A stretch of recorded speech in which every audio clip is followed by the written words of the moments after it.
Gde ste, brate? Ja sam Oca Deluxe, imigrant, brate, i radim pujklije za pozitivan mozak. Ljudi me pitaju ovde, pitaju me kako da izdržim, održim neku vezu. Pošto sam ja poznati vezolog, pa brate to znam. Evo, ja sam ovaj dan uzeo da učim pun kurac o marketingu, pa sam povezao neke poveznice. Jer Bog mi obećava te pare s neba, koje nikako da padnu. Kaže kasni penzija, laže lik sigurno, izdrkava me okolo. Nebitno o njegovom i mom odnosu. Evo par saveta što sam skonto iz marketinga i povezao ovako s mojim životom, brate, do sad. Prvo, mora znaš svog neprijatelja.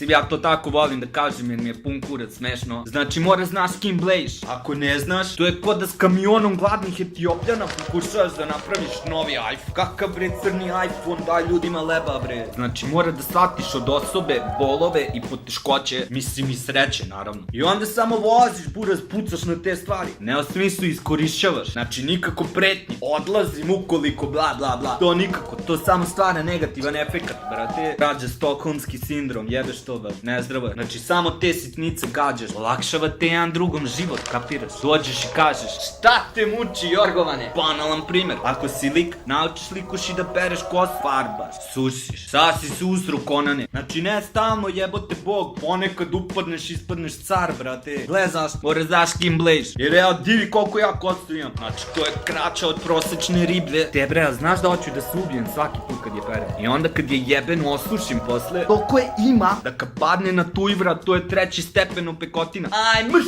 Če sad zamisli kako je njoj. Znači te sitnice kad furate, znači što jedinstvenije skrojene za sreću ili bol, brate, osobe s kojom blejte, da si olakšavate život. To vozi toliko daleko, brate, jer se ugraviraju u podsvest, te onda ostaju dugo i deluju jako, kapiraš? Znači masaže su zlatan skill za ribe i za likove, pogotovo u ovoj sedećoj eri u kojoj živimo. Ili ako neko popizditis najbolje procesuira u izolaciji, znači ništa lakše, brate, a ništa vrednije. Kad popizdi, daš mu pola čuke čuku izolacije. Jebali te pola čuke čuku, brate, aman. Male stvari, mnogo znači. Znači samo gađaš bolove, poteškoće, sreće i onda budeš uspešan ko ja, brate.